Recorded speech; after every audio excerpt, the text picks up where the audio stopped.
Hello everyone, आपके सामने वापस हम हाजिर एक नए टॉपिक के साथ। और आज का टॉपिक हम लेके आए हैं बच्चे, डेमोग्राफी। डेमोग्राफी क्या होता है, डेमोग्राफी में किन चीज़ों का स्टडी की जाती है, इस चैप्टर के अंदर हम वही चीज़ देखेंगे बच्चे। ठीक है बच्चे।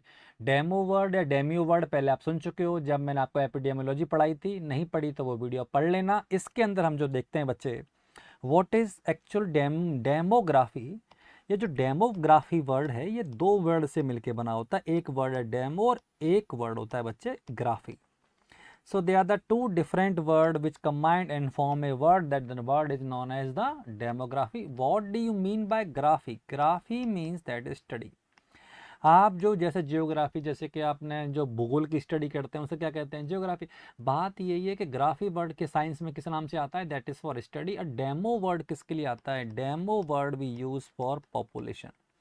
तो इस साइंस के अंदर, साइंस की इस ब्रांच के अंदर हम किसकी स्टडी करते हैं, हम पॉपुलेशन की स्टडी करते हैं। और पॉपुलेशन की स्टडी भी कैसी करनी है बच्चे, आंसर है साइंटिफिक स्टडी। तो आप इस जब पॉपुलेशन की साइंटिफिक स्टडी करते हो तो जिस ब्रांच के अंदर करते हो साइंस के अंदर, उस ब्रांच का नाम होता है डेमोग्राफी। आई होप सिंपल सा मीनिंग है। मैंने किया क्या इसके अंदर, I did the scientific study of population. Human population की मैं जो साइंटिफिक स्टडी कर रहा हूँ वही बच्चे क्या कहलाता है, डेमोग्राफी कहलाता है। तो अगर मैं डेमोग्राफी के बारे में दो लाइन बोलूँ कि क्या है demography. So demography is a scientific study of human population. It is a it is a scientific study of human population. It is a scientific study of human population. Human population की जो scientific study होती है उसे हम किस नाम से जानते हैं बच्चे, उसे हम जानते हैं डेमोग्राफी के नाम से। अब आपने इसमें सर स्टडी किस किस का किया, मैंने ह्यूमन पॉपुलेशन के साइज की स्टडी किया कि कितनी ज़्यादा पॉपुलेशन है, क्या नंबर है पॉपुलेशन का, कितनी बड़ी पॉपुलेशन है।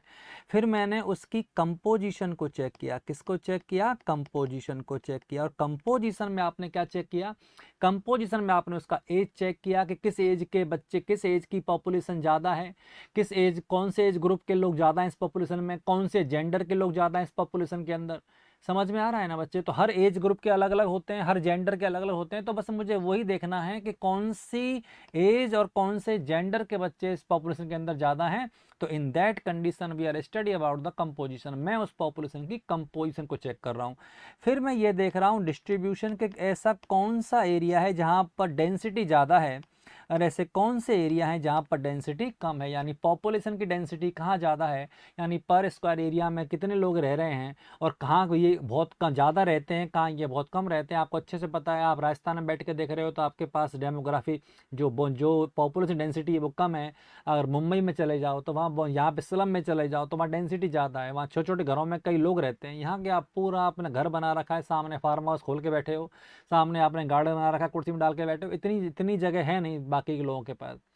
तो बच्चे मैं ये कहना चाह रहा हूँ कि in this study we study about the size of population, composition of population and distribution of population. ये हम डिसाइड करते हैं। क्वेश्चन ये आता है कि सर हमें ज़रूरत क्या पड़ गई थी, वाई वी नीड, हमें इसकी ज़रूरत क्या थी डेमोग्राफी की पढ़ने की। एक बताओ, डेमोग्राफी पढ़ने की जरूरत क्यों, आपको पता है गवर्नमेंट ऑफ इंडिया के द्वारा बहुत से प्रोग्राम चलाए जाते हैं। मेरी बात को बहुत गौर से सुनिएगा। जो गवर्नमेंट ऑफ इंडिया है वो गवर्नमेंट ऑफ इंडिया बहुत से प्रोग्राम रन करती है। जो बहुत से प्रोग्राम रन करती है गवर्नमेंट ऑफ इंडिया बच्चे, वो आप ध्यान में रखिएगा। तो ये जो प्रोग्राम है, ये जो प्रोग्राम है बच्चे, वो कैसे होते हैं, ये जो प्रोग्राम है वो मेनली या तो एज डिपेंडेंट होते हैं या जेंडर डिपेंडेंट होते हैं। या तो हम उनकी एज के हिसाब से चलाते हैं, जैसे मिड डे मील वगैरह प्रोग्राम चलाते हैं, या हम उनके जेंडर के हिसाब से चलाते हैं, यानी महिलाओं के लिए अलग प्रोग्राम चलते हैं, आरसीएस प्रोग्राम वगैरह। तो मैं आपसे ये कह रहा हूँ कि हमारे ज़्यादातर प्रोग्राम कैसे हैं, या तो एज डिपेंडेंट होते हैं या पॉपुलेशन या फिर जेंडर डिपेंडेंट होते हैं। तो अगर मुझे यही नहीं पता पड़ेगा कि मेरी पॉपुलेशन में एज, कौन सी एज वाले बच्चे ज़्यादा हैं, कौन सी एज वाली पॉपुलेशन ज़्यादा है, या कौन से जेंडर वाले लोग मेरी पॉपुलेशन के अंदर ज़्यादा हैं, तो फिर मैं उस एरिया के लिए जो हेल्थ प्रोग्राम है उन्हें फ्रेम कैसे करूँगा। क्योंकि मुझे पता है कि आज मेरे पास, सपोज करो मैंने अभी सेंसस मैंने कर लिया, इस सेंसस में जो मैक्सिमम बच्चे आए वो 6 से लेकर 10 साल के एज वाले बच्चे आए। पर अगली सेंसस तो 10 साल बाद होगी ना, अगली सेंसस तो 10 साल बाद होगी, और 10 साल बाद में इसमें आप ऐड करोगे तो ये तो कहाँ पहुंच गई, तो सारे रिप्रोडक्टिव एज में आ गए। समझ में आ रहा है? फिर ये बच्चे कहाँ रहे, फिर ये बच्चे भी नहीं रहे, क्योंकि बच्चे तो रहते हैं 14 साल तक, और ये 16 से स्टार्ट होगा, फिर 16 से कितना हो गया बच्चे 20, तो 16 से 20 हो जाएंगे अगली सेंसस में ये। तो मुझे इतना तो पता रहे कि आज जो मैं पॉपुलेशन मेरे पास है, मेरे पास कौन सी एज के कौन से बच्चे किस पॉपुलेशन में पाए जा रहे हैं, तो मेरा प्रोग्राम आज के लिए सक्सेसफुल होगा या ये प्रोग्राम अगले 10 साल के लिए भी सक्सेसफुल होगा। तो मेरे जितने प्लान हैं, मेरे जितने भी मेरे गवर्नमेंट के द्वारा लिए गए एफर्ट हैं, हम प्लान इस बेस पे करते हैं कि हमें अपनी पॉपुलेशन की पूरा डिस्ट्रीब्यूशन, उनका साइज और उनका डिस्ट्रीब्यूशन और उनका कंपोजिशन सब पता होना चाहिए।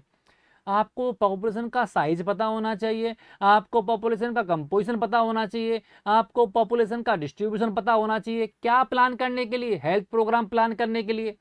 तो ये सारी चीज जब आपको पता होनी चाहिए, तो यही तो डेमोग्राफी है।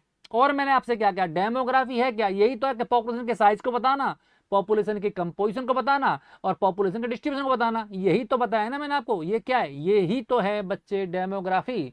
तो डेमोग्राफी की स्टडी करना कोई यूजलेस नहीं है।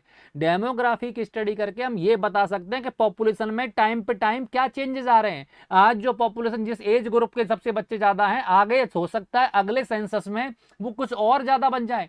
आज जो मैक्सिमम सपोज करो 10 साल के हैं, तो अगली सेंसस में तो सारे एडोल्सन के एडल्ट हो गए ना। आपको ये बात समझ, और ये सबकी इंफॉर्मेशन आपको कैसे पता पड़ेगी? सारी इंफॉर्मेशन आपको पता पड़ेगी जब आप डेमोग्राफिक स्टडी करोगे। तो बच्चे, डेमोग्राफिक स्टडी करना कोई यूजलेस चीज नहीं है। डेमोग्राफिक स्टडी करना आपको ये बताता है कि आज जो पॉपुलेशन है, अगले 10 साल बाद वो कैसी होगी, इसके बारे में हम उसको ध्यान में रखकर अपनी प्रोग्राम, अपनी स्कीम, अपने सारी चीजें लॉन्च करें, जिससे कि मैक्सिमम बेनिफिट हो सके और गवर्नमेंट के द्वारा जो भी इकोनॉमिक जो बर्डन लिया जा रहा है उसका सही यूज हो सके। समझ आ रहे बच्चे? इसलिए हमें डेमोग्राफिक स्टडी करना बहुत जरूरी है। अब आपको ये समझ में आया कि डेमोग्राफिक स्टडी क्यों करना जरूरी है? क्योंकि हमें अपने पॉपुलेशन में होने वाले चेंजेस के बारे में जानकारी होना जरूरी है, जिससे कि हम अपनी स्कीम और प्रोग्राम को उस हिसाब से मॉडिफाइड कर सकें। आई होप ये बात सबको समझ में आ गई होगी कि डेमोग्राफी पढ़ते रहना चाहिए, यूजलेस नहीं है। चलो ठीक है सर। अब बात करें सर, डेमोग्राफी के टाइप कितने होते हैं? तो डेमोग्राफी यूजुअली बच्चे 2 टाइप की होती है। डेमोग्राफी के जो टाइप्स हैं वो 2 टाइप होते हैं। पहला टाइप जो है डेमोग्राफी का बच्चे, वो कौन सा? एक तो फॉर्मल डेमोग्राफी है और एक सोशल डेमोग्राफी है। अगर ये फॉर्मल डेमोग्राफी है, फॉर्मल है, और दूसरी कौन सी बच्चे? सोशल डेमोग्राफी है। तो फॉर्मल डेमोग्राफी के अंदर आप क्या स्टडी करोगे? फॉर्मल डेमोग्राफी के अंदर हम जो स्टडी करते हैं वो होता है प्रोसेस। तो आप फॉर्मल डेमोग्राफी के अंदर क्या करोगे? Measurement of population process. इसके अंदर हम मीजरमेंट करते हैं, इसके अंदर हम मीजरमेंट करते हैं किसका? Measurement of the which one? Population process. Measurement of population process. Population process का क्या करते हैं? मीजरमेंट करते हैं। आई होप आपको ये बात समझ। अब आपने कहा सर मीजरमेंट प्रोसेस क्या होता है, यानी पॉपुलेशन प्रोसेस क्या होता है? अरे बर्थ होना, उसके बाद माइग्रेट होना, फर्टिलिटी होना, ये सब क्या कहलाते हैं? प्रोसेस होते हैं। तो यानी पता है ना इसके अंदर क्या होती है? फर्टिलिटी होती है, इसी के अंदर माइग्रेशन होते हैं, इसी के अंदर डेथ होती है। ये सारी जो चीजें हैं वो क्या कहलाती है? पॉपुलेशन प्रोसेस कहलाती है, जिसको हम आगे बताएंगे आपको डेमोग्राफिक प्रोसेस के अंदर। फर्टिलिटी है, मैरिज है, माइग्रेशन है, मोर्टेलिटी है, सब क्या कहलाते हैं? जिन्हें हम पॉपुलेशन प्रोसेस या इसे हम डेमोग्राफिक प्रोसेस कहते हैं। इसकी स्टडी करना मेन काम किसका है? फॉर्मल डेमोग्राफी का मेन काम है कि डेमोग्राफिक प्रोसेस के बारे में मीजर करना। बात समझ में आ रही है? तो मुझे ये मीजर करना है कि जैसे फर्टिलिटी क्या है, माइग्रेशन क्या है, डेथ क्या है, ये सब मीजर करते हैं कौन सी डेमोग्राफी में? फॉर्मल डेमोग्राफी में। Clear? After that we study about the social. Social के अंदर आप क्या करोगे? सोशल डेमोग्राफी के अंदर आप एनालाइज करते हो रिलेशनशिप का। क्या करते हो आप? एनालाइज करते हो रिलेशनशिप का between the economic, social, cultural process, जो इफेक्ट डालते हैं किसके ऊपर? पॉपुलेशन के ऊपर। मेरी बात बहुत ध्यान सुनना बच्चे। एनालिसिस करते हैं हम किसका, एनालाइज रिलेशनशिप, किस किस का रिलेशन करोगे, between the economic, social, cultural process on the population. इसकी स्टडी हम किसके अंदर करते हैं, सोशल डेमोग्राफी के अंदर करते हैं। तो इसके अंदर आप लिख लीजिए, सोशल डेमोग्राफी के अंदर मैंने बच्चे क्या किया है, सोशल डेमोग्राफी के अंदर हमने किया है analyse relationship, analyse relationship, analyse relationship between environment, किसके से बच्चे, बिटवीन एनवायरमेंट, कौन सा एनवायरमेंट, एनवायरमेंट में आते हैं इकोनॉमिक, कौन से आते हैं, इकोनॉमिक आता है, और कौन सा आता है, social, cultural, on population. Population पर इसका जो इन्फ्लुएंस है उसे हम चेक करते हैं किसके अंदर, सोशल डेमोग्राफी के अंदर। तो वापस से याद रखना, मैं रिलेशनशिप देखता हूँ, इकोनॉमिक भी, सोशल भी, कल्चरल भी, किस प्रोसेस का, मैं पॉपुलेशन पर इनका असर चेक करते हैं, इन्हें हम कहते हैं सोशल डेमोग्राफी। तो इसके अंदर भी हम पॉपुलेशन पर ही चेक कर रहे हैं और इसके अंदर भी हम पॉपुलेशन ही चेक कर रहे हैं, तो ये तो कन्फर्म है ये डेमोग्राफी। एक डेमोग्राफी फॉर्मल है और एक डेमोग्राफी सोशल है। आई होप इतना आपको समझ में आया बच्चे। So that is the thing we are discussing for types of demography. अब टाइप्स ऑफ डेमोग्राफी के बाद अभी अभी मैंने आपको बोला था पॉपुलेशन प्रोसेस, या क्या कहते हैं इसे, डेमोग्राफिक प्रोसेस। तो बच्चे डेमोग्राफिक प्रोसेस के अंदर क्या होता है, डेमोग्राफिक प्रोसेस, डेमोग्राफिक प्रोसेस क्या होता है बच्चे, इसके अंदर याद रखना फर्टिलिटी। आप क्या क्या चेक करोगे, मैंने बताया था ना, इसके अंदर सारी चीजें आती है। इसके अंदर आती है फर्टिलिटी, आप जो मेजर करोगे प्रोसेस के अंदर, यानी बिना फर्टिलिटी के डेमोग्राफिक प्रोसेस होगा ही नहीं। इसके बाद यानी मैरिज, आप उल्टा मत समझना कि मैरिज बाद में करनी है, मैं पहले फर्टिलिटी लायक होना, दैट इज फर्टिलिटी, हाँ या ना। फिर क्या होना, मैरिज, फिर क्या करना है, उसके बाद मृत्यु तो होनी है, मॉर्टेलिटी। तो फर्टिलिटी है, मैरिज है, मोर्टेलिटी है, माइग्रेशन है बच्चे, क्या है, माइग्रेशन, क्या है बच्चे, माइग्रेशन। और क्या है, सोशल मोबिलिटी। आपने कहा सर एक ही तो चीज है माइग्रेशन और सोशल मोबिलिटी, एक चीज नहीं है, माइग्रेशन और सोशल मोबिलिटी दोनों अलग अलग चीजें होती हैं। अब दोनों अलग चीजें कैसे होती हैं वो आप समझने की कोशिश करिए कि फर्टिलिटी के अंदर हम क्या क्या चेक करते हैं बच्चे। फर्टिलिटी में तो पता है कि कौन सी रिप्रोडक्टिव एज है वो फर्टाइल कहलाती है, मैरिज आप जानते हो, मोर्टिलिटी मृत्यु आप जानते हो। माइग्रेशन और सोशल मोबिलिटी में फर्क क्या है, एक जगह से दूसरी जगह पर जाना इसे कहते हैं माइग्रेशन, और सोशल मोबिलिटी का है कि समाज के अंदर आपके संबंधों का परिवर्तन होना, समाज के अंदर आपके संबंधों का परिवर्तन होना, आपका किसी और से संबंध होना या किसी से संबंध खराब होना, या वहां से मूव करके किसी दूसरे समाज में चले जाना। एक माइग्रेशन वर्ड काफी बड़ा वर्ड होता है, इसका मतलब है कि हम बाउंड्री क्रॉस करके हम कहीं जा रहे होते हैं। सोशल मोबिलिटी का मतलब ये होता है कि आपके सामान्य समाज के अंदर आपके जो परस्पर संबंध है उनमें परिवर्तन आना, उसे कहते हैं सोशल मोबिलिटी। तो सोशल मोबिलिटी भी क्या होती है, इसके अंदर प्रोसेस होती है, माइग्रेशन भी इसका पार्ट होता है, मोर्टिलिटी भी, मैरिज भी और फर्टिलिटी भी। ये सब आपको नाम याद रखने हैं, याद हो जाए बहुत अच्छी बात है, नहीं तो कोई बड़ी बात नहीं, इनमें से क्वेश्चन नहीं पूछेगा। पर फिर आप इसे पढ़ा क्यों रहे हो, क्योंकि ये बीएससी वाले बच्चों के लिए बहुत इंपॉर्टेंट चीज है। देखो मैं हर बात आपको इसलिए क्यों बोल देता हूँ कि आप कहीं कंफ्यूजन में ना हो, आपको लगे सीएचएन इतना बड़ा सब्जेक्ट है क्या, इतना बड़ा नहीं है, सीएचएन सब्जेक्ट बहुत बड़ा है ही नहीं। सीएचएन के आधे कोर्स कवर हो जाते हैं मैटरनल चाइल्ड के अंदर, याद रखिए ना आप, सीएचएन आधे कवर ओबीजी में हो जाती है और पीडियाट्रिक में कवर हो जाती है, आपको एहसास भी हो जाएगा इस बात का। क्लियर है, तो फिर भी कुछ जो स्पेसिफिक है आपको मैं बता देता हूँ। अब इसमें जो सबसे इंपॉर्टेंट जो एग्जाम में क्वेश्चन देता है, जो सबसे ज्यादा आपको एग्जाम में क्वेश्चन 100% देगा, वो है बच्चे, अगर आया तो, अगर डेमोग्राफिक में से क्वेश्चन आया तो यही आएगा, जिसे आप मैं वेरी इंपॉर्टेंट बना दूं या स्टार मान लूं, समझ आया बच्चे। तो अगर हम कहें किसके बारे में बात कर रहे हो, we are study about demographic cycle, मैं आपको बात कर रहा हूं किसके बारे में, डेमोग्राफिक साइकिल के बारे में, डेमोग्राफिक साइकिल। आई होप आपको समझा। तो डेमोग्राफिक साइकिल बच्चे क्या होती है, डेमोग्राफिक साइकिल का मतलब ये है कि आपको ये बताना है कि एक डेमोग्राफिक साइकिल के अंदर कितनी स्टेज होती हैं। तो बच्चे इसके अंदर टोटल फेज कितने होते हैं, 5 फेज होते हैं। सबसे पहले उनके नाम बता दीजिए, तो मैं फेज के नाम लिख रहा हूं। सबसे पहला फेज होता है हाई स्टेशनरी फेज, कौन सा होता है बच्चे? High stationary phase. सब आपको समझ में आएगा, अभी खाली आप नाम लिख लीजिए। हाई स्टेशनरी फेज के बाद बच्चे कौन सा आता है? Early expanding phase. कौन सा आता है? Early expanding phase. Early expanding के बाद कौन सा आता है? Late expanding phase. Late expanding phase. चौथे नंबर पे बच्चे क्या आता है? Low stationary phase. Low stationary phase. और पांचवें पे आता है डिक्लाइन यानी negative phase. Declining, declining phase. तो डिक्लाइन फेज जो आपको देखने को मिल रहा है बच्चे, डिक्लाइनिंग, स्पेलिंग सही करते हैं एक मिनट को, डिक्लाइनिंग फेज।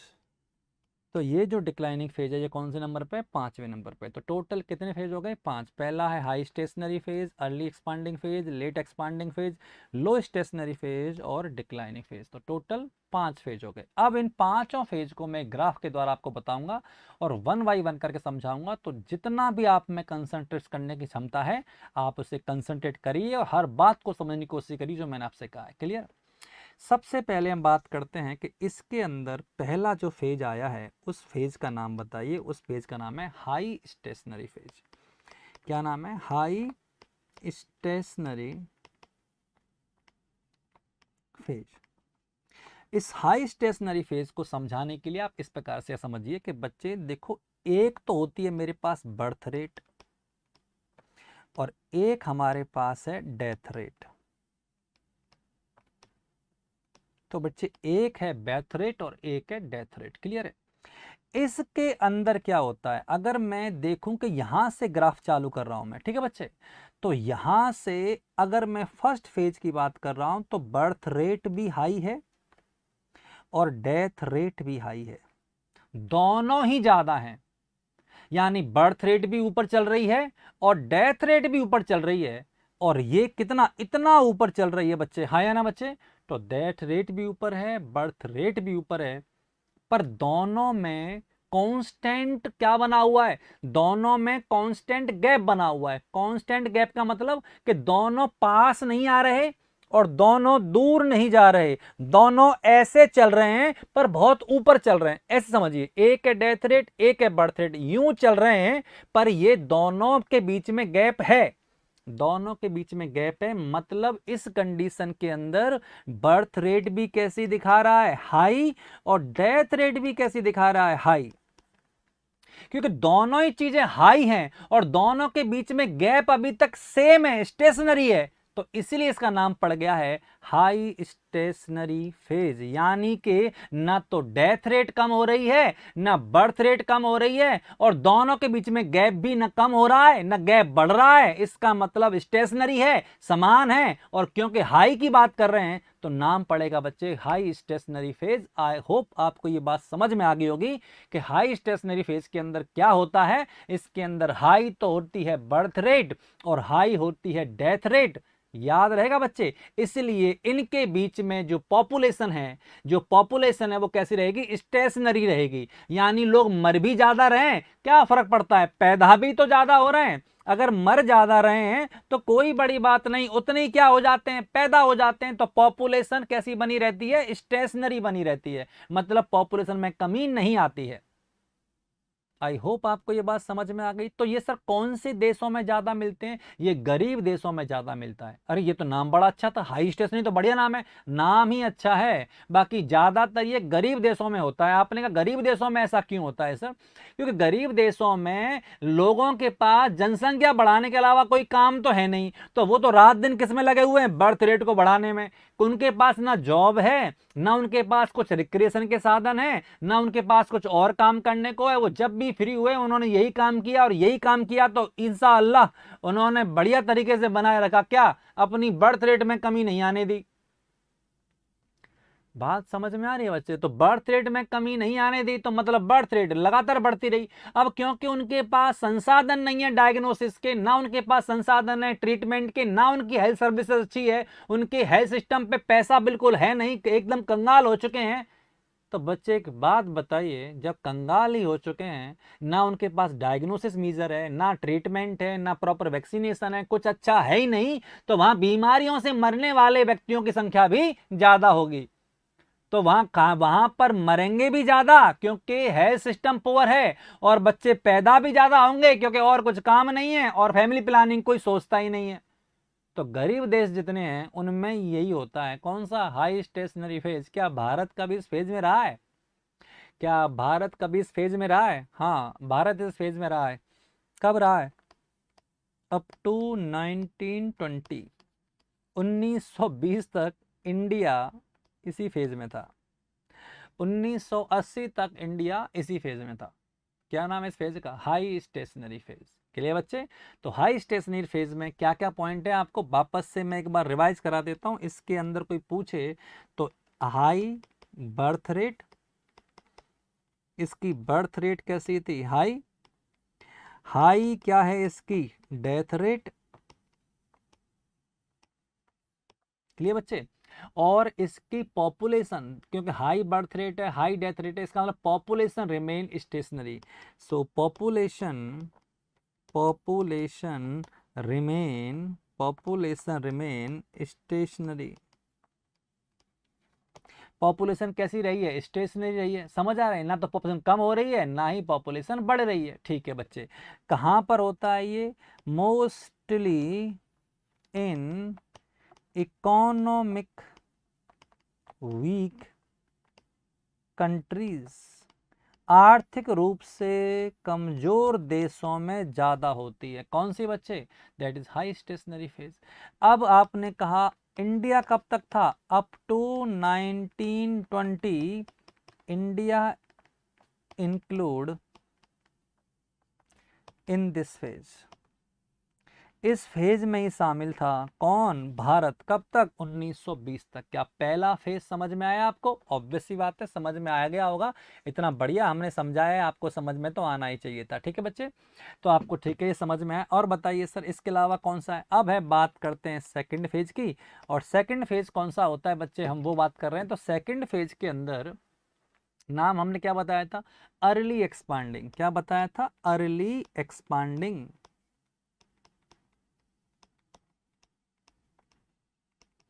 अब अर्ली एक्सपांडिंग क्या होता है? चलो पहला वाला बताइए, पहले का नाम क्या था? High stationary. उनको बता दीजिए एक बार। तो बर्थ रेट हम यहाँ ले रहे थे और डेथ रेट हम यहाँ ले रहे थे, याद है? तो पहला फेज तो बच्चे यहाँ तक था। ये वाला कौन सा फेज था? अब मैं इस पर खाली नाम डाल रहा हूँ। ये था पहला फेज। याद है वो दिन? मैंने कहा ठीक है। अब आपका दूसरा फेज आया, क्या नाम है इसका? Early expanding phase. मैंने कहा आया तो है। अर्ली एक्सपांडिंग फेज में बर्थ रेट तो कैसी रहती है? बर्थ रेट तो रिमेन सेम। बर्थ रेट तो उतनी रहती है जितनी पहले थी। बर्थ रेट में कमी नहीं आती, तो बर्थ रेट तो हाई ही रहती है। पर डेथ रेट में थोड़ी सी क्या आती है? कमी। डेथ रेट में थोड़ा कम कर देते हैं इसको, जिससे कि तुम्हें कंफ्यूजन रहे। तो डेथ रेट में क्या आती है? कमी। देख रहे हो आप? तो बच्चे डेथ रेट क्या हो गया है? कम। और बर्थ रेट क्या हो गया है? कांस्टेंट, यानी हाई है। यानी बच्चे पैदा तो अभी भी उतने हो रहे हैं, पर लोग मर कम रहे हैं। ये तो बड़ी दिक्कत है यार। इसका मतलब पॉपुलेशन तेजी से बढ़ेगी, यानी मरेंगे कम और पैदा होंगे ज्यादा। मरेंगे कम, पैदा होंगे ज्यादा। तो ये तो एक्सपांड हो गई क्या? पॉपुलेशन। मैंने तुमसे कहा था नाम भी तो इसका एक्सपांडिंग है। नाम भी तो इसका एक्सपांडिंग है बच्चे, याद रखिएगा इस बात को। और ये प्रारंभ हुआ है अभी एक्सपांडिंग का। अभी तो प्रारंभ में ये पॉपुलेशन बढ़ने का, तो नाम क्या चलेगा? Early expanding. बात समझिए। तो ये वाला फेज बच्चे क्या कहलाएगा? सेकंड। क्या नाम है इसका? इसका नाम है अर्ली एक्सपांडिंग फेज। तो अभी तक मैंने ग्राफ में आपको दो चीज समझा दी। एक तो समझाइए मैंने आपको हाई स्टेशनरी, और दूसरी मैंने आपको समझाइए अर्ली एक्सपांडिंग। अर्ली एक्सपांडिंग के बारे में कुछ की पॉइंट बताइए। तो बच्चे अर्ली एक्सपांडिंग के बारे में कुछ की पॉइंट याद रखना कि लोग के बर्थ रेट रिमेन हाई। के बर्थ रेट तो कैसी रहती है? हाई। बर्थ रेट कैसी रहती है? हाई। क्लियर बच्चे? और डेथ रेट कैसी हो गई है? Slight decline.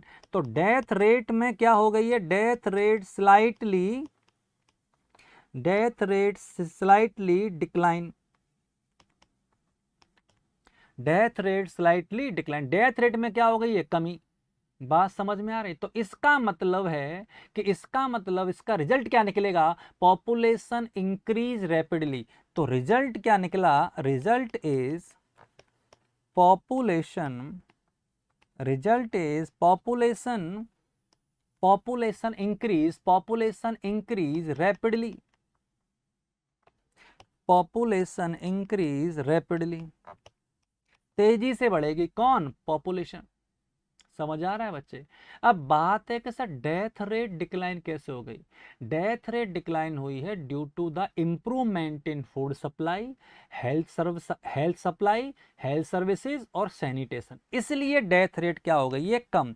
तो आपसे कोई पूछे कि डेथ रेट कम क्यों हुई है, इसके पीछे का रीजन क्या है, तो आप आंसर देना due to good food supply, good food supply, अच्छा खाना आने लगा, प्रॉपर हेल्थ सर्विसेज, अच्छे से हेल्थ सर्विसेज डेवलप हो गई,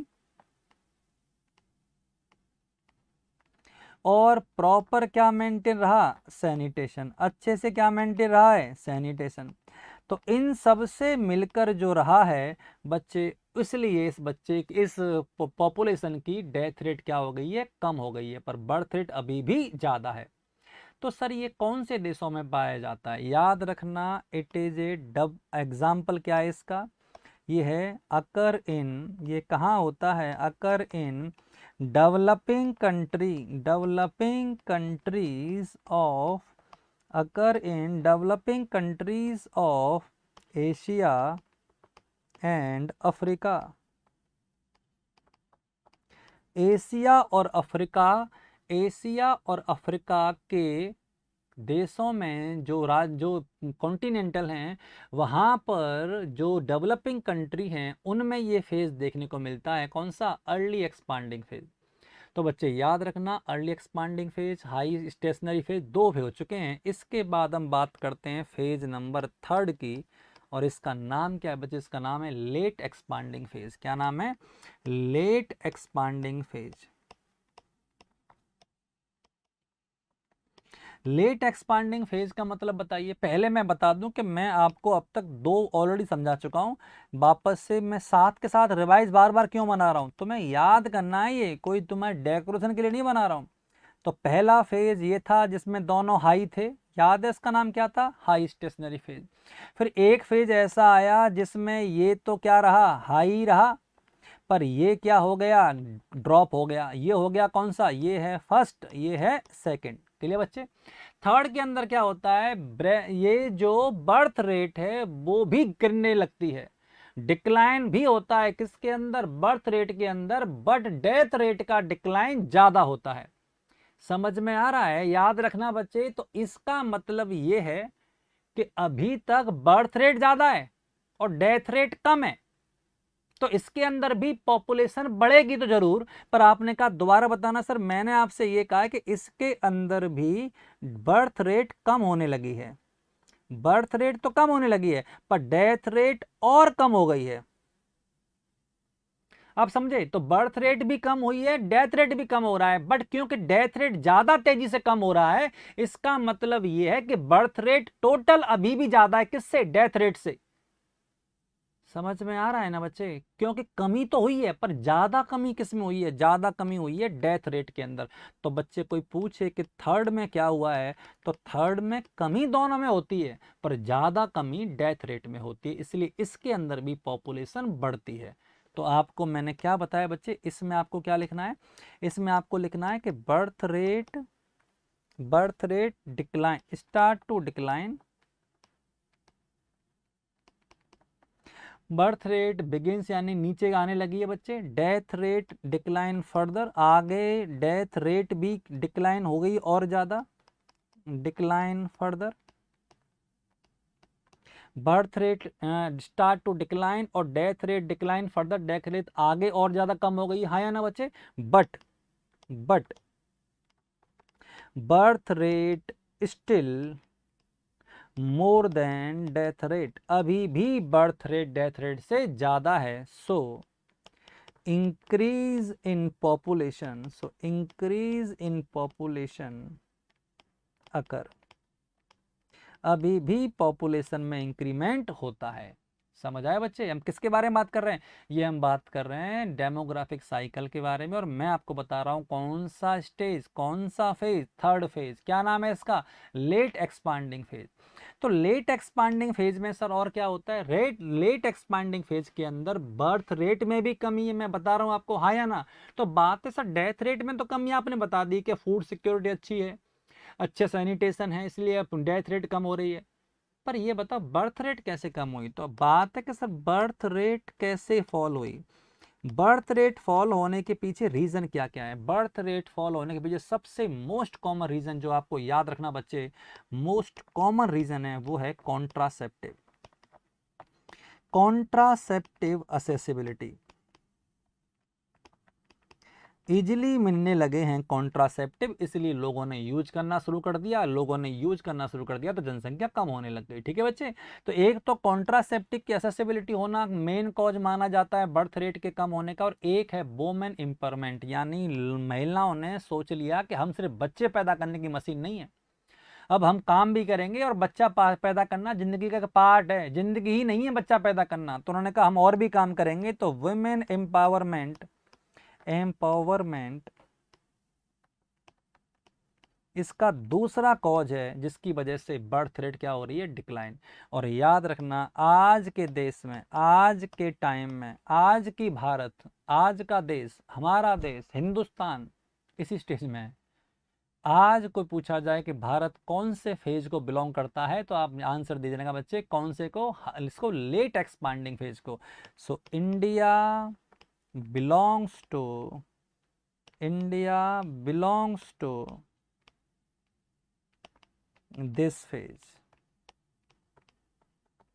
India belongs to this phase. India इसी फेज को क्या कर रहा है? बिलोंग कर रहा है। आई होप आपको ये बात समझ में आ गई बच्चे। तो याद रखिएगा हम जो आपको कह रहे हैं ये सारी चीज़ें आपको समझनी है, और हम आपको फेज बता रहे हैं किसके बच्चे? डेमोग्राफिक साइकिल के। और मैं आपको कितने फेज बता चुका हूँ? मैं आपको 3 फेज बता चुका हूँ। तीनों फेज का ये ग्राफ आपके सामने है जो मैंने बनाया है, आगे भी आएंगे, मैं आगे भी बताता जाऊंगा। ठीक है बच्चे? इसके बाद हमने कहा और कौन से नंबर पे है? तो 4th नंबर पे जो फेज है उसका नाम है लो स्टेशनरी फेज। कौन सा है? Low stationary phase. सर लो स्टेशनरी फेज क्या होता है? लो स्टेशनरी फेज का मतलब सिंपल है कि देखो डेथ रेट भी कम हुई है और बर्थ रेट भी कम हुई है। तो इसका मतलब जितना डेथ रेट कम हुई है उतना ही बर्थ रेट कम हुई है, तो वापस से पॉपुलेशन क्या हो गई है? एक जैसी, स्टेशनरी। वापस से पॉपुलेशन क्या हो गई है? स्टेशनरी हो गई है। याद रखिएगा इसका मतलब इस पॉपुलेशन के अंदर कौन सी पॉपुलेशन ज़्यादा है? बूढ़े लोग ज़्यादा हैं। काहे बूढ़े लोग इसलिए ज़्यादा हैं कि एक तो ये अभी बूढ़े हुए नहीं, बीच में तो मर भी कम रहे हैं, और एक ये बूढ़े हैं तो बच्चे पैदा नहीं कर पा रहे हैं। तो याद रखिएगा कि न तो अगली सेंसस तक तो ये मरेंगे, और न अगली सेंसस तक ये बच्चे पैदा कर पाएंगे। तो इनकी बर्थ रेट भी कम है और इनकी डेथ रेट भी कम है, क्योंकि इस पॉपुलेशन के अंदर एजिंग पीपल, एजिंग पॉपुलेशन ज़्यादा है। मैं ये नहीं कह रहा कि बिल्कुल एजिंग मतलब 50-60 वाले लोग ज़्यादा हैं इसके अंदर। तो बड़ी बढ़िया है ये, तो मैंने कहा आइडियल है ये आइडियल है। मतलब सारे व्यक्ति काम करने वाले ही हैं, सारे व्यक्ति काम करने वाले ही हैं, ना कोई ज़्यादा बैठ घर खाने वाला है ना मरने वाला है। समझ आ रहा है बच्चे? इसका मतलब ये आइडियल स्टेज होती है, और ये कहाँ पाई जाती है? जापान में पाई जाती है, स्वीडन में पाई जाती है, डेनमार्क में पाई, जितने भी विकसित देश हैं वहाँ ये ज़्यादा पाई जाती है। कौन सी? लो स्टेशनरी फेज। तो लो स्टेशनरी फेज का वापस से आपने कहा शुरुआत बता दीजिए। तो मैंने कहा ये लीजिए, बर्थ रेट यहाँ से शुरू की थी और डेथ रेट यहाँ से शुरू की थी। तो मैंने पहला फेज तो आपको ये बताया था कि बर्थ रेट और डेथ रेट दोनों हाई होते हैं, और इस फेज का नाम हमने दिया था हाई स्टेशनरी फेज। फिर हमने कहा था कि बर्थ रेट तो कैसी रहती है? उतनी ही रहती है जितनी पहले थी, पर डेथ रेट में क्या हो गई है? कमी हो गई है। तो ये हमने सेकंड फेज बताया था अर्ली एक्सपांडिंग का, हाँ या ना बच्चे? फिर हमने कहा था इसके बाद कि देखो बर्थ रेट में भी कमी हुई है और डेथ रेट में भी कमी हुई है। तो हमने इसे क्या माना था? थर्ड, यानी कि हमने इसे क्या बोला था? Late expanding phase. अब हम कह रहे हैं लो स्टेशनरी फेज। इसके बाद क्या कह रहा है? इसके बाद ये कह रहा है कि देखो कमी आके जितनी भी कमी होनी थी वो होली, अब ये कमी के बाद ये रुक गई है और ये भी रुक गया है, तो इसका मतलब ये वाले फेज अब कौन से आ गए बच्चे, ये वाला हो गया है फोर्थ, क्योंकि ये नीचे जाकर इनमें पॉपुलेशन स्टेशनरी हुई है। मैं ये पहला इसमें और इसमें फर्क है, ये हाई स्टेशनरी है, ये ऊंची बर्थ रेट पे जाके शांत हुए हैं, ये नीचे बर्थ रेट है और नीचे लो रेट है, तो इनके बीच की पॉपुलेशन हमेशा कांस्टेंट रहती है। तो क्या कहते हैं इसे कहते हैं, किसे क्या कहते हैं बच्चे, लो स्टेशनरी फेज। क्या कहते हैं, लो स्टेशनरी फेज। तो इसका मतलब ये है कि इसके अंदर मुझे क्या क्या सुनने को मिला, एक तो इसके अंदर मैंने सुना कि लो है बर्थ रेट और लो ही क्या है इसकी डेथ रेट, हाँ या ना बच्चे। तो इसलिए इनकी पॉपुलेशन क्या रहेगी, स्टेशनरी। तो पॉपुलेशन क्या रहेगा, स्टेशनरी, यानी पॉपुलेशन ना ज़्यादा बढ़ेगी ना ज़्यादा कम होगी। इस पॉपुलेशन के अंदर ageing population is more, ageing population is more, ageing यानी थोड़े से ओल्ड एज वाले लोग इसके अंदर ज़्यादा हैं, इज मोर, इसके अंदर ओल्ड एज पॉपुलेशन ज़्यादा है। तो याद रखिएगा ये बहुत इंपॉर्टेंट है, वो ये पूछेगा किस वाले फेज के अंदर ओल्ड एज पीपल ज़्यादा होते हैं, तो नाम है लो स्टेशनरी फेज के अंदर, इसे स्टार बना लेना, ठीक है बच्चे।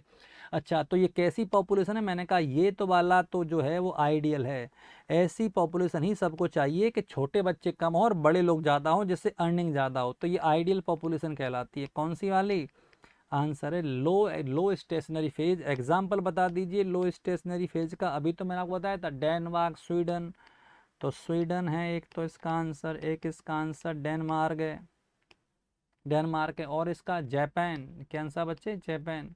तो ये याद रखना ये सारे जो हैं वो क्या हैं, ये सारे लो स्टेशनरी फेज के अंदर आते हैं। लो बर्थ रेट आती है, लो डेथ रेट आती है, पॉपुलेशन स्टेशनरी होती है, बुढ़े ज़्यादा होते हैं, और ऐसा ज़्यादातर कहाँ मिलती है, स्वीडन, डेनमार्क और जापान के अंदर। तो कितने फेज हो चुके हैं बच्चे, 4 फेज हो चुके हैं, हर फेज का मैंने आपको कैरेक्टर बता दिया। इसके बाद अंतिम फेज है फेज नंबर 5, और फेज नंबर 5 के अंदर बच्चे क्या होता है, इसमें पहली बार ऐसा हुआ है, नाम है डिक्लाइन फेज। डिक्लाइन फेज का मतलब बच्चे ये है कि पॉपुलेशन घटने लगी है। पॉपुलेशन कब घटेगी भैया, कि जब डेथ रेट ज़्यादा हो जाए, किससे, बर्थ रेट से। तो जब डेथ रेट ज़्यादा हो जाएगी बर्थ रेट से, तो क्या बोलेंगे इसको, इसे बोलेंगे डिक्लाइन, या इसे बोलेंगे श्रिंकेज ऑफ पॉपुलेशन। पॉपुलेशन का श्रिंकेज, पॉपुलेशन का सिकुड़ना कहलाएगा श्रिंकेज ऑफ पॉपुलेशन। कौन सा फेज है, that is decline phase. I hope ये बात समझ में आ रही होगी। अब बात करते हैं डिक्लाइन फेज क्या होता है बच्चे। डिक्लाइन फेज के अंदर आप इस बात का ख्याल रखिएगा कि अब तक मैंने आपको जो बनाया है, अब तक मैंने आपको जो 4 फेज बनाए उनको वापस से रिपीट कर देता हूं। तो बच्चे ये था बर्थ रेट, और ये है डेथ रेट, ये है पहला हाई स्टेशनरी फेज, तो ये भी हाई स्टेशनरी फेज, इसे 1 नंबर डाल देते हैं। इसके बाद फिर हमने क्या कहा कि बर्थ रेट उतना ही है जितना पहले था, डेथ रेट में क्या आ गई है, कमी आ गई है, ये है अर्ली एक्सपांडिंग फेज। फिर हमने देखा कि बर्थ रेट में भी कमी आई है और डेथ रेट में भी कमी आई है, तो ये हो गया नंबर 3 यानी कि लेट एक्सपांडिंग फेज। फिर हमने कहा कि दोनों क्या हो गए हैं, दोनों ही बच्चे क्या हो चुके हैं, कांस्टेंट हो चुके हैं, ये भी इधर है और ये भी इधर है, तो बर्थ रेट भी और डेथ रेट दोनों बीच में वापस से पॉपुलेशन का गैप समान हो गया, तो ये कहलाया लो स्टेशनरी फेज। अरे है ना। इसके बाद क्या होता है कि बच्चे याद रखना, बर्थ रेट गिरने लगती है और डेथ रेट उतनी नहीं गिरती है, तो याद रखना कि ये वाला फेज जो है ये कहलाता है 5वें नंबर का फेज, कि बर्थ रेट तो कम रह गई और डेथ रेट बढ़ रही है, हाँ या ना बच्चे। तो बच्चे डेथ रेट बढ़ रही है, इतना तो घर ये क्रांतिकारी चेंज नहीं होगा, पर ये नीचे की तरफ आती जाएगी और ये ऐसे ऐसे रहेगी, तो आपको कहीं ना कहीं जाके ये टकरा जाएगी। मैंने इसलिए पास में टकरा दिया कि मेरी स्क्रीन इसके बाद ख़त्म हो रही थी। अब मैं स्क्रीन के बाद लिखूंगा तो आपको दिखाई नहीं देगा ना, यहाँ के बाद में लिखूंगा तो नहीं पता पड़ेगा मैंने क्या लिखा है। यहाँ तक लास्ट मान लीजिए, आप समझ आ रहा है। तो इसका मतलब है कि बर्थ रेट तो कम हो गई है और डेथ रेट बढ़ रही है, तो बच्चे पॉपुलेशन श्रिंक होगी, छोटी होगी। आपने बताया कहाँ कहाँ ऐसा होता है, कौन से देशों में ऐसा होता है, एक तो जर्मनी, जर्मनी में ऐसा होता है, हंगरी के अंदर ऐसा होता है बच्चे। जर्मनी और हंगरी में ऐसे ही पॉपुलेशन ड्राफ्ट पाए जाते हैं जो मैंने आपको समझाए। तो डेमोग्राफिक साइकिल के अंदर मैंने आपको ये बताया है कि कौन कौन से फेज होते हैं। 5 फेज मैंने बता दिए। आई होप आपको पांचों फेज समझ में आ गए होंगे। जिनको ये फेज समझ में आ गए ना, उनको ये भी बहुत आसानी से समझ में आ जाएगा कि इनके अंदर जो डेमोग्राफिक गैप होता है वो कितना होता है। अब मैं आपको बता रहा हूँ डेमोग्राफिक गैप। अब डेमोग्राफिक गैप होता क्या है सर? कोई बात नहीं, आपको समझ में आ जाएगा। डेमोग्राफिक गैप का मतलब है birth rate into death rate. Birth rate में से डेथ रेट को माइनस कर दूं तो क्या आ जाता है? डेमोग्राफिक गैप आ जाता है। अब बर्थ रेट और डेथ रेट के बीच में गैप कैसे? जैसे सब कुछ करो, अलग अलग आ जाओ। सबसे पहले फेज फर्स्ट की बात करो। क्या नाम है फर्स्ट फेज का? हाई स्टेशनरी फेज, यही नाम था। मुझे बताओ, बर्थ रेट और डेथ रेट दोनों ही हाई थी। क्या कोई कम हो रही थी? नहीं हो रही थी। क्या कोई एक कम? जब तक कोई कम नहीं होगा तब तक इनके बीच में गैप नहीं बढ़ेगा। ना तो गैप बढ़ेगा और ना गैप कम होगा। जब दोनों ही यूं चलेंगे तो गैप तो इनका कहां तक रहेगा? जहां तक आपको दिख रहा है ये, वहां तक गैप तो सेम ही रहेगा ना। तो इसका मतलब है, अगर मैं कहूं डेमोग्राफिक गैप फर्स्ट फेज में कैसा होता है, आंसर है स्टेबल। ना तो वो कम होता है ना वो ज्यादा होता है, क्योंकि दोनों बर्थ रेट और डेथ रेट हाई हैं और कांस्टेंट हैं, गिर नहीं रही हैं। क्लियर है? अब आ जाओ सेकंड फेज के अंदर। सेकंड फेज क्या था? सेकंड फेज था बर्थ रेट तो हाई है और डेथ रेट कम हो रही है। अब बताओ, बर्थ रेट हाई और डेथ रेट कम हो गई तो गैप क्या हुआ? गैप बढ़ गया। अरे गैप बढ़ गया ना। तो पूछा जाए सेकंड फेज के अंदर डेमोग्राफिक गैप कैसा होता है, आंसर है स्टार्ट इंक्रीज, यानी इंक्रीज हुआ है। कोई पूछे कि अच्छा इंक्रीज हुआ है, तो ये पूछे कि एक तो बिल्कुल कम नहीं हुआ और एक गिर गया, हाँ या ना? एक कम नहीं हुआ। मैं जैसे ऐसे मान लो 120/80, अब सही है। 120/120/80, अगर बर्थ रेट कितनी रह गई? 120, और डेथ रेट कितनी हो गई? 80, हाँ या ना? तो पल्स प्रेशर क्या आएगा? मैंने कहा 40। क्योंकि अगर ये 120 ही रहे और ये 80 हो जाए तो आप ये मान के चलो कि क्या इनके बीच का गैप बढ़ेगा? गैप बढ़ेगा। वही तो डेमोग्राफिक गैप है। तो स्टार्ट टू इंक्रीज कोई पूछे कहाँ, तो आंसर है मैक्सिमम होता है। कौन सा? डेमोग्राफिक गैप सेकंड फेज के अंदर। चलो ठीक है। अब आपने कहा थर्ड बताइए। थर्ड के अंदर क्या है? डेथ रेट तो कम हो ही रही है, बर्थ रेट भी कम होने लगी। अच्छा अच्छा, हाँ, थर्ड के अंदर बर्थ, पेज पलट के देखो, थर्ड के अंदर डेथ रेट भी कम हुई, बर्थ रेट भी कम हुई है और डेथ रेट भी कम चल रही है। इसका मतलब अब क्योंकि जो अंतर था, पहले बर्थ रेट हाई थी और डेथ रेट कम थी, अब बर्थ रेट भी कम है और डेथ रेट भी कम है, तो इनके बीच का गैप वापस से क्या हो जाएगा? कम हो जाएगा। और जैसे गैप कम हुआ, हमने कहा स्टार्ट डिक्रीज। तो डेमोग्राफिक गैप कब कम होना शुरू होता है? आंसर है थर्ड फेज के अंदर। कौन से फेज के अंदर बच्चे? थर्ड फेज के अंदर start decreased. Sir fourth phase के अंदर क्या है? फोर्थ फेज के अंदर दोनों ही कम है, यानी बर्थ रेट भी कम है और डेथ रेट भी कम है, यानी कि दोनों ही कम है। तो बीच में जब दोनों ही कम हो रहे हैं तो बीच का गैप क्या हो जाएगा? कम हो जाएगा। इसका मतलब ये हो जाएगा, इसका मतलब है डेमोग्राफिक गैप मिनिमम होता है कौन से फेज के अंदर? फोर्थ फेज के अंदर। और अब है बच्चे फेज नंबर 5। और फेज नंबर 5 बच्चे क्या होता है? यानी कि बर्थ रेट तो क्या हो रही है? बर्थ रेट तो हो रही है कम और डेथ रेट हो रही है ज्यादा। तो बर्थ रेट कम होती जा रही है और डेथ रेट बढ़ती जा रही है। तो ऐसा ना हो कि बर्थ रेट रह जाए कम और डेथ रेट हो जाए ज्यादा। और अगर ऐसा हो गया कि ये तो रह गई कम और ये हो गई ज्यादा, तो बच्चे कैसा होगा डेमोग्राफिक गैप? आंसर है नेगेटिव। जब आप 10 में से 20 घटाओगे तो आंसर माइनस के 10 ही तो बचेंगे। इसका मतलब अगर बर्थ रेट 10 है और डेथ रेट कितनी हो गई? 20, तो बच्चे जब माइनस वाले ज्यादा हो गए तो कैसा होगा डेमोग्राफिक गैप? आंसर है नेगेटिव होगा। आई होप आपको डेमोग्राफिक गैप समझ में आ गया होगा। I try to my best that I can explain about the demographic cycle and demographic gap. अगले वीडियो में हम लेके आएंगे बाकी का पार्ट ऑफ डेमोग्राफी। तब तक के लिए पढ़ते रहिए। Take care.